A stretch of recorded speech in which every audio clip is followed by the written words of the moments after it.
नमस्ते everyone, Monika astrology में आपका बहुत बहुत स्वागत है। आज हम चर्चा करने जा रहे हैं नवंबर के राशिफल की और वृषभ लग्न की।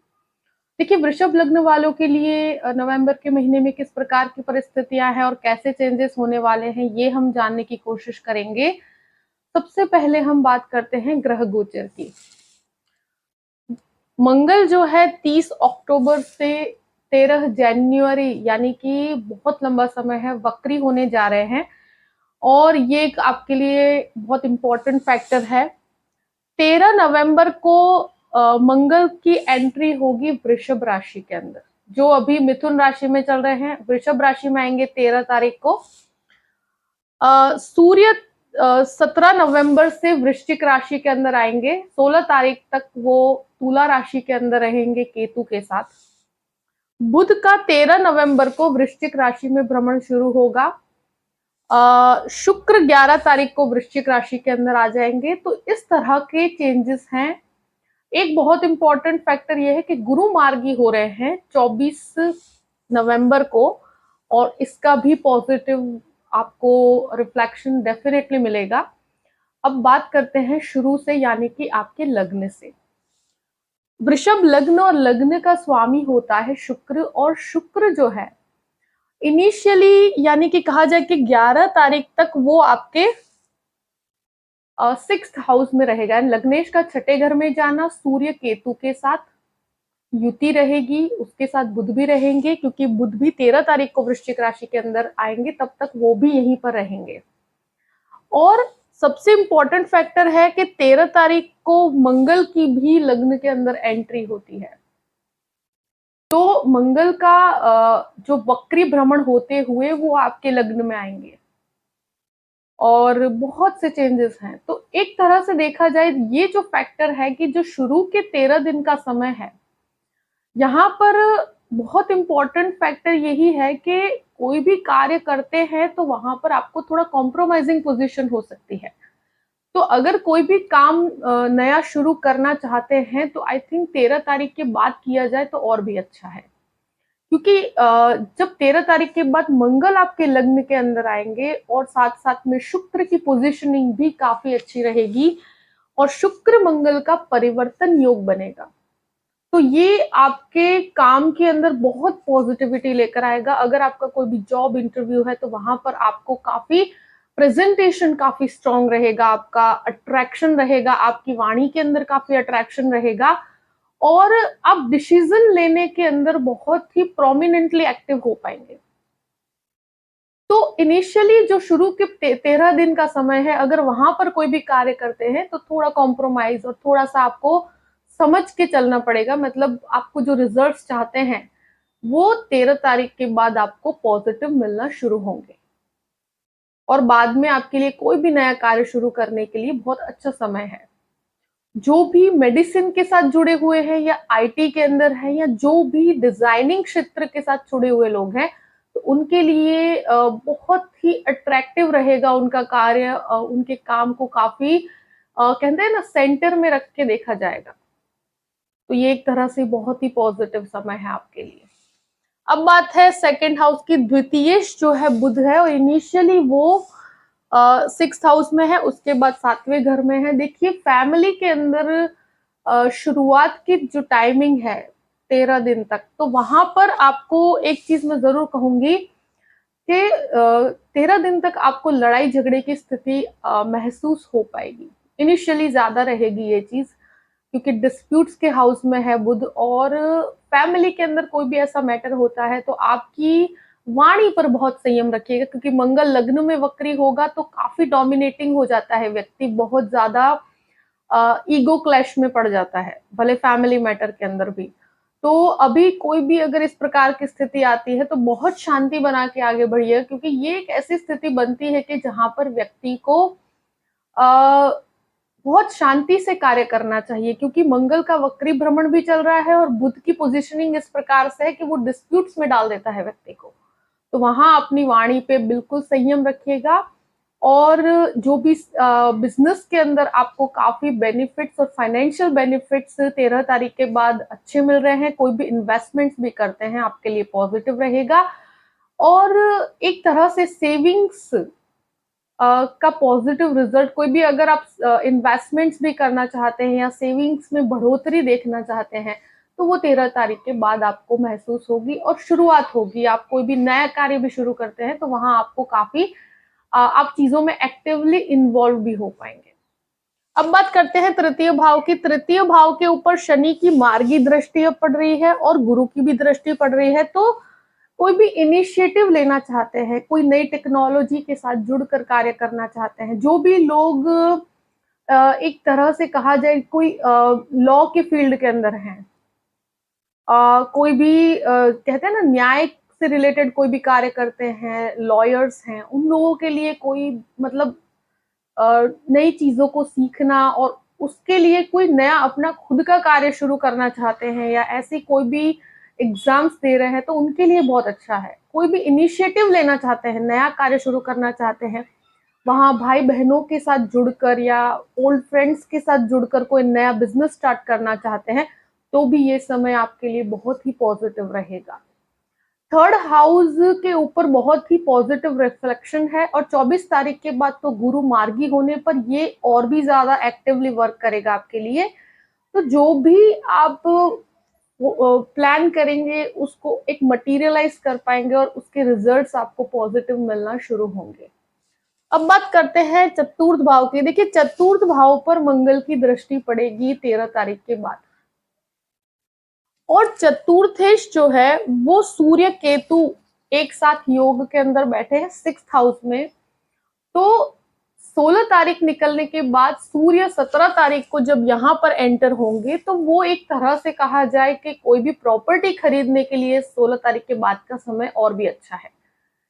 और 16 तारीख तक आप अगर कोई भी प्रकार की डील्स करते हैं तो थोड़ा संभल के कार्य कीजिएगा और मुझे लगता है कि 16 तारीख के बाद करते हैं तो बहुत अच्छा है।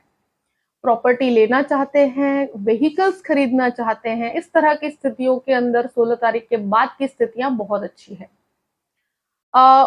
माता के स्वास्थ्य में भी 16 तारीख के बाद काफी अच्छे रिजल्ट्स आपको प्राप्त होंगे। प्लस यहाँ पर डेकोरेटिव चीजों के पीछे आपका कुछ खर्च हो सकता है जो घर से कनेक्टेड होती है, यानी कि कुछ एक्सपेंस आप अट्रैक्टिव चीजों के पीछे करेंगे, आप घर को डेकोरेट करने के पीछे करेंगे, तो ऐसी चीजें होंगी।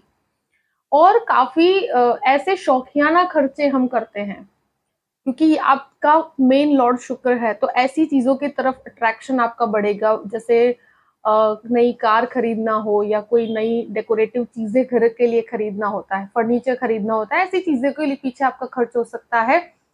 और ऐसी एक चीज कहूंगी कि ये 4th हाउस के अंदर आप प्रॉपर्टी से कनेक्टेड कोई भी इश्यूज हैं तो वो 16 तारीख के बाद सॉल्व कर पाएंगे। अगर कोई भी डिस्प्यूटेड प्रॉपर्टी है, उससे कनेक्टेड कोई भी इशू है, बहुत शांति बना के काम कीजिएगा, वहां उतावलापन नहीं करना है। 16 तारीख के बाद चीजों को ऑटोमेटिकली आप रिजॉल्व कर पाएंगे।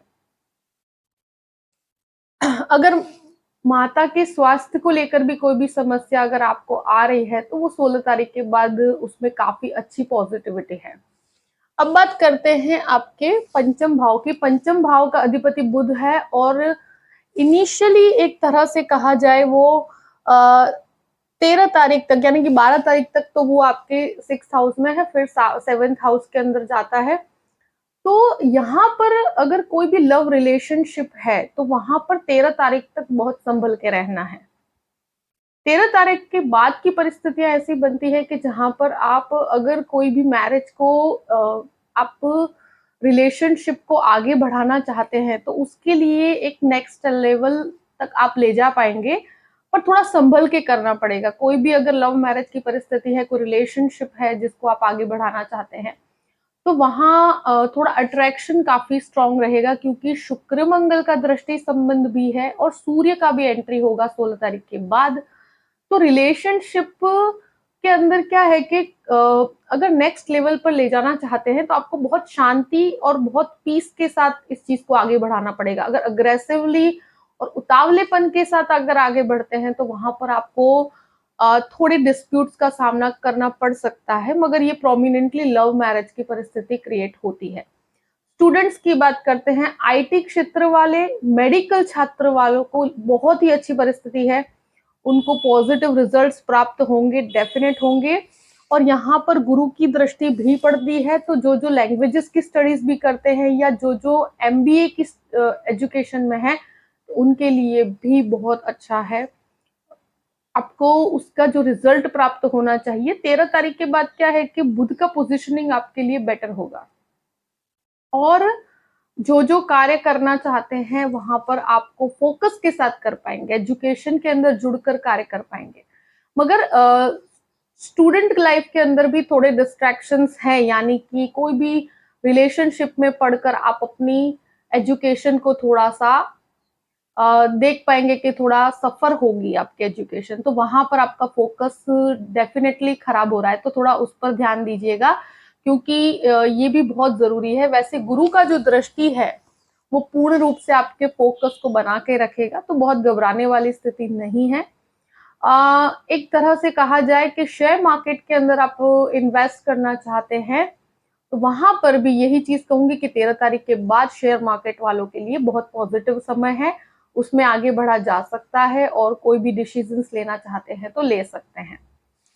अब बात करते हैं आपके 6th हाउस की। 6th हाउस का अधिपति भी शुक्र है, और शुक्र इनिशियली 11 तारीख को चेंज होगा, 10 दिन तक यहीं पर है। सूर्य केतु का एक योग 16 तारीख तक है, 17 तारीख को सूर्य भी यहां से निकल जाएंगे। तो स्पेशली मैं एक चीज कहूंगी आपको कि अगर कोई भी हार्ट से कनेक्टेड प्रॉब्लम है तो वहां पर आपको 16 तारीख तक संभल के रहने की स्थिति बनती है। प्लस बोन से कनेक्टेड कोई भी इश्यूज है या ब्लड से कनेक्टेड कोई भी इश्यूज है, क्योंकि यहाँ पर स्टमक भी थोड़ा डिस्टर्ब होता है, तो मंगल का केंद्र में आना और वक्र भ्रमण होने के कारण ब्लड से रिलेटेड, ब्लड प्रेशर से कनेक्टेड अगर इश्यूज आपको लाइफ में है तो उसको आपको बिल्कुल लाइटली नहीं लेना, क्योंकि इसकी वजह से आपकी हेल्थ से रिलेटेड प्रॉब्लम्स हो सकती है। और यहाँ पर सूर्य काफी नीचस्थ पोजीशन में है, तो मैं यही कहूंगी कि अभी कोई भी लोन लेना चाहते हैं तो 17 तारीख के बाद लीजिए, यानी कि 17 तारीख तक लोन्स को अवॉइड कीजिए तो बेटर है आपके लिए, क्योंकि यहाँ आपको काफी परेशानियों का सामना करना पड़ सकता है। और एक सूर्य केतु का योग होने से स्वास्थ्य को बिल्कुल अवॉइड नहीं करना चाहिए, क्योंकि शुक्र यहाँ पर भले ही रहेंगे 11 तारीख तक, उसके बाद शुक्र की पोजिशनिंग 7th हाउस में है, मगर सूर्य केतु का एक योग यहाँ पर डेफिनेट बना हुआ है। यहाँ स्वास्थ्य को लेकर अगर इवन ज्वाइंट्स रिलेटेड भी कुछ प्रॉब्लम्स है,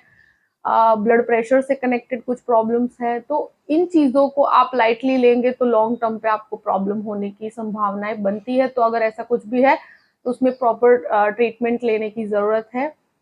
लोन्स की बात करते हैं तो मैंने बताया कि लोन्स आपको लेना है तो 17 तारीख के बाद लीजिए। और कोई शत्रु एक तरह से कहे हावी, तो मैं कहूंगी कि यस, आपको 17 तारीख तक शत्रुओं से सावधान रहना चाहिए, क्योंकि वहां पर ऐसी परिस्थिति बनती है कि ग्रहण दोष तो बना हुआ है, तो कोई भी डिस्प्यूट होता है तो उसको अवॉइड कीजिए, क्योंकि इस पर डिस्प्यूटेड स्थिति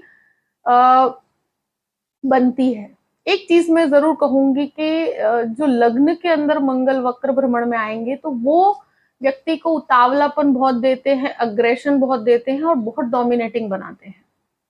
तो आप डोमिनेटिंग अप्रोच से आपको बचा के रखना पड़ेगा, और कोई भी व्यक्ति के कहने पर आप इन्वेस्टमेंट करने से बचिएगा, बहुत अट्रैक्शन में आकर इन्वेस्टमेंट नहीं करना है आपको। अब बात करते हैं 7वें घर की। 7वें घर का अधिपति खुद मंगल होकर इनिशियली देखिए 13 दिन तक तो आपके 2nd हाउस में है, उसके बाद वो लग्न में है, वक्र भ्रमण के साथ आएंगे। शुक्र और बुध की युति बनेगी और 16 तारीख के बाद सूर्य भी आएंगे। नए बिजनेस की शुरुआत के लिए बहुत अच्छा समय है ये, बहुत स्पेसिफिक निर्णय भी ले पाएंगे। चीजों में थोड़ा डिले जरूर होगा, क्योंकि यहाँ पर वक्र मंगल जो है वो थोड़े डिलेस के साथ कार्य करवाते हैं। मगर जो भी डिजाइनिंग क्षेत्र में है, खाने पीने का बिजनेस करते हैं, जो भी आईटी के अंदर है और मेडिसिन वालों के लिए तो एक्सीलेंट रिजल्ट ये जनरेट करता है। इंजीनियरिंग लाइन के अंदर भी है तो भी बहुत अच्छा है, क्योंकि गुरु की भी दृष्टि यहाँ पर पड़ रही है। एक चीज है कि लव मैरिज की परिस्थितियां बहुत प्रोमिनेंट है, और वो भी स्पेशली कहा जाए तो 11 तारीख के बाद की परिस्थितियां काफी एक्टिव है कि अगर कोई भी लव मैरिज करना चाहते हैं तो यहाँ बहुत स्ट्रॉन्ग चांसेस है कि व्यक्ति के मैरिज की परिस्थितियां, मैरिज प्रपोजल्स आपके पास आ सकते हैं और वहां पर कुछ नए रिलेशनशिप के अंदर पड़ना और ऐसी स्थितियां क्रिएट होती है। मैरिज तक बात पहुंचती है, अगर लव में है तो मैरिज की स्थितियां क्रिएट होती है। देखिए गृहस्थ जीवन के अंदर एक चीज मैं कहूंगी कि ये जॉइंट बिजनेस में अगर आप अपनी पत्नी को साथ में लेकर या पति को साथ में लेकर जॉइंट में बिजनेस करते हैं, बहुत अच्छी स्थिति है। मगर देखिए मंगल वक्री है और शुक्र बुध के ऊपर दृष्टि है, और मंगल वक्री होने के कारण व्यक्ति अग्रेसिव काफी रहता है, डोमिनेटिंग बहुत रहता है। तो पति पत्नी के बीच में ईगो क्लैशेस इस महीने बहुत रहेंगे। तो इस चीज को मैं बिल्कुल नकार नहीं सकती कि ये चीज तो डेफिनेट रहेगी। इसका फाइनेंशियली आपको काफी अच्छा लाभ है, यानी कि आपको इनकम वाइज काफी बेटर है। बिजनेस में भी आप नए जॉइंट बिजनेस अगर करना चाहते हैं, इन्वेस्टमेंट करना चाहते हैं, तो 16 तारीख के बाद की परिस्थितियां बहुत अच्छी है। इवन 13 तारीख के बाद की स्थितियां भी पॉजिटिव है। तो अगर नई कोई भी प्रकार की पार्टनरशिप भी करना चाहते हैं तो उसमें आगे बढ़ा जा सकता है। मगर एक चीज जरूर कहूंगी कि जो भी कार्य करते हैं वहां पार्टनरशिप में भी ईगो क्लैशेस नहीं होने चाहिए। इस चीज का आपको बहुत ध्यान रखना पड़ेगा, क्योंकि यहाँ आपके व्यवहार की वजह से या आपकी जिद की वजह से आपका जो कार्य होना है वहां पर आपको डिस्टर्बेंसेस क्रिएट हो सकते हैं। अब बात करते हैं आपके 8th हाउस की। देखिए 8th हाउस का स्वामी गुरु बनकर आपके 11वें स्थान में है। देखिए कोई भी विदेश का कार्य अटक रहा है, 24 तारीख के बाद जैसे ही गुरु वक्री होगा उसके बाद चीजें बहुत प्रोमिनेंटली एक्टिवली कार्य करेगी। अगर रिसर्च के अंदर है या कोई भी प्रकार की गुण विद्याएं भी सीख रहे हैं या कुछ भी ऐसा सीख रहे हैं कि जहां पर आप लिटरेचर से कनेक्टेड हैं या एक तरह से एजुकेशन सेक्टर के साथ जुड़े हुए हैं, तो वहां पर आपके फॉर्मूलाज या जो भी आप करते हैं, जो रिसर्च कर रहे हैं, उसका रिजल्ट आपको 24 तारीख के बाद और भी पॉजिटिव मिलेगा। अगर कहीं पर भी स्टूडेंट वीजा का फाइल भी अटका हुआ है तो 24 तारीख के बाद वहां पर भी आपको काफी अच्छी पॉजिटिविटी प्राप्त है और कार्य संपन्नता की तरफ आपको लेकर जाएंगे, तो बहुत घबराने वाली स्थिति नहीं है। अब बात करते हैं 9th हाउस की। नवम भाव में शनि मार्गी अवस्था में, और एक चीज मैं जरूर कहूंगी कि यहाँ पर क्या होता है कि स्पिरिचुअल यात्राओं के लिए बहुत अच्छा समय है। यहाँ अब गुरु और शनि का एक दृष्टि संबंध भी बन रहा है, तो यहाँ पर शनि खुद के घर में मार्गी अवस्था में होने के कारण भाग्य का सपोर्ट आपको बहुत अच्छा प्राप्त होगा।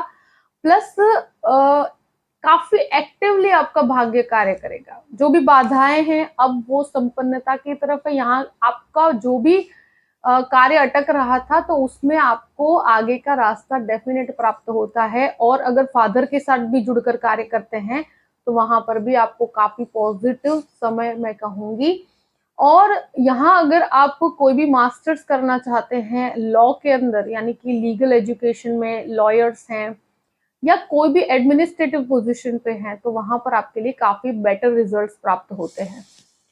अब बात करते हैं 10th हाउस की। 10th हाउस का अधिपति आपका खुद 9th हाउस में है, अब मार्गी है, तो कार्यस्थल के अंदर नई अपॉर्चुनिटीज प्राप्त करना, नई चीजों को एक्सेप्ट किया जा सकता है। अगर कोई नई जॉब के अंदर जाना चाहते हैं तो मैं यही कहूंगी कि 13 तारीख के बाद की स्थितियां और भी बेहतर हैं। और यहाँ अब शनि मार्गी होने के कारण आपके कार्य के अंदर आपको काफी पॉजिटिव समय मैं कहूंगी, और भाग्य का सपोर्ट भी प्राप्त होगा। मगर हाँ, मेहनत तो काफी पड़ेगी, क्योंकि ये मेहनत के बिना कोई भी चीजें प्राप्त आप नहीं कर पाएंगे। अगर जॉबलेस की स्थिति है तो वहां पर भी आपको काफी स्ट्रॉन्ग बेस के साथ आप आगे बढ़ पाएंगे। और यहाँ पर 13 तारीख के बाद चीजें ऑटोमेटिकली आपको सपोर्ट करेगी। और जैसे ही कहते हैं ना कि मंगल का भ्रमण जिस प्रकार से बना हुआ है, तो यहाँ आप डिसीजन भी ले पाएंगे। अगर कोई भी स्थान परिवर्तन की संभावनाएं बनती है तो उसको एक्सेप्ट किया जा सकता है, कोई घबराने वाली स्थिति नहीं है। अब बात करते हैं 11वें स्थान की। 11वें स्थान में गुरु जो है स्वगृही पोजीशन में है, और यहाँ पर वक्र भ्रमण है, 24 तारीख के बाद वो मार्गी होंगे। तो जो लाभ आप एक्सपेक्ट कर रहे हैं, यहाँ देखिए कंटिन्यूस बेस पर आपको इनकम का फ्लो काफी अच्छा रहेगा। मगर इसके अंदर आप और भी जो नेक्स्ट लेवल पर जाना चाहते हैं और जो आपको लगेगा कि इतनी मेहनत करने पर भी हमको जिस प्रकार का एक्सपेक्टेशन है वैसा रिजल्ट प्राप्त नहीं हो रहा है, तो वो आपको 24 तारीख के बाद बहुत अच्छा प्राप्त होगा, क्योंकि मार्गी भ्रमण होने पर गुरु का आपको लाभ स्थान पर है, तो उसका जो मेहनत करी है, जो आपका प्लानिंग है, जो भी कार्य करते हैं, उसको अंदर आपको काफी लाभ प्राप्त होंगे। तो कोई घबराने वाली स्थिति नहीं है। और यहाँ पर आपका एक तरह से जो लोगों के साथ कॉन्टैक्ट्स काफ़ी छूटे हुए हैं या कुछ ऐसी चीज़ें हैं कि जहाँ मनमुटाव है, तो वो धीरे-धीरे चीज़ें सॉर्ट आउट भी हो पाएगी। और आपको काफ़ी जो आपका सर्कल है वो भी आपका बढ़ेगा।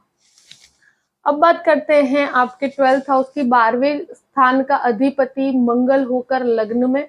देखिए इनिशियली 13 दिन तक तो सेकंड हाउस में, उसके बाद लग्न में। तो जो मेडिसिन वाले हैं उनके लिए बहुत अच्छा है। खर्चों पर बहुत नियंत्रण रखिएगा। इनिशियली 13 दिन तक कुछ ऐसे खर्चे हो सकते हैं जो आपको रिस्पॉन्सिबिलिटी के रूप में भी उठाने पड़ सकते हैं, तो वहां थोड़ी सेविंग्स मुझे लगता है खराब हो सकती है। लग्न में मंगल आएगा तो एक तरह से मेडिसिन का बिजनेस करने वालों के लिए बहुत अच्छा है, नर्स डॉक्टर्स सबके लिए बहुत अच्छा है। और ये राहु जो है वो मंगल की ही राशि में है, तो सर्जन है तो भी बहुत अच्छा है आपके लिए। एक चीज मैं जरूर कहूंगी कि लीगल मैटर में बहुत शांति बना के रखनी पड़ेगी। वक्री होने पर लीगल मैटर से कनेक्टेड इश्यूज प्रॉब्लम्स क्रिएट करते हैं, तो आपकी वाणी पे और आपके बिहेवियर में एग्रेशन को हावी नहीं होने दीजिएगा, क्योंकि ये चीजें आपकी बनी हुई चीजों को खराब कर सकती है। तो अगर कोई भी कोर्ट केस चल रहा है या कोई भी एक तरह से कहा जाए कि इवन डाइवोर्स केस चल रहा है या प्रॉपर्टी से कनेक्टेड कोई भी केस चल रहा है, अपनी वाणी को बहुत संयम में रख के कार्य कीजिएगा, तो आपको रिजल्ट्स प्राप्त अच्छे होंगे। नहीं तो आपके लिए नेगेटिवली वर्क करेगा, क्योंकि मंगल वक्र है और राहु यहाँ पर है। और जो स्थितियां क्रिएट हो रही है, तो मुझे ऐसा लगता है कि थोड़ा सा डिले जरूर होगा। आपके फॉरेन लैंड से कनेक्टेड कोई भी कार्य है, वहां पर आपको लिटिल बिट डिलेज आपको महसूस होंगे, क्योंकि वक्री मंगल चीजों को काफी डिले करता है। आपको थोड़ा सा इंतजार करना पड़ सकता है चीजों के वजह से, क्योंकि 30 से 13 जनवरी तक मंगल वक्र भ्रमण में ही है, तो ये चीजें रहेगी। थोड़ा आपको इंतजार करना पड़ सकता है, आपका प्रोसेस थोड़ा समय ले सकता है, तो उसमें घबराने की स्थिति नहीं है। गुरु का मार्गी होना एक तरह से आपको पॉजिटिवली आपको आगे का रास्ता मिलेगा, और कैसे आपको आगे बढ़ना है उसके अंदर भी काफी हेल्प मिलेगी। मगर अभी फिलहाल इस महीने फॉरेन लैंड से कनेक्टेड कोई भी वीजा इश्यूज हैं, तो वहां पर आपको थोड़ा इंतजार करना पड़ सकता है, थोड़ा सा डिलेज हो सकते हैं। देखिए जो भी वृषभ लग्न वालों के लिए परिस्थिति है मैंने आपके सामने रख दी है। आई होप कि ये वीडियो आपको पसंद आया होगा। पसंद आए तो लाइक भी कीजिएगा और सब्सक्राइब भी कीजिएगा। अगर आप मुझसे कंसल्टेशन लेना चाहते हैं तो डिस्क्रिप्शन बॉक्स में मैंने अपना ईमेल आईडी दिया हुआ है, astrologymonica@gmail.com। आप उस पर मेल कर सकते हैं। मैं आपको पूरी ही जानकारी प्रदान करूंगी कि कैसे मुझसे कांटेक्ट किया जाए और कैसे मुझसे कंसल्टेशन लिया जाए। देखिए परिस्थितियों को ध्यान में रखते हुए अपने पूरे ही महीने को प्लान कीजिए और हमेशा खुश रहिए। Thank you so much. जय श्री कृष्ण।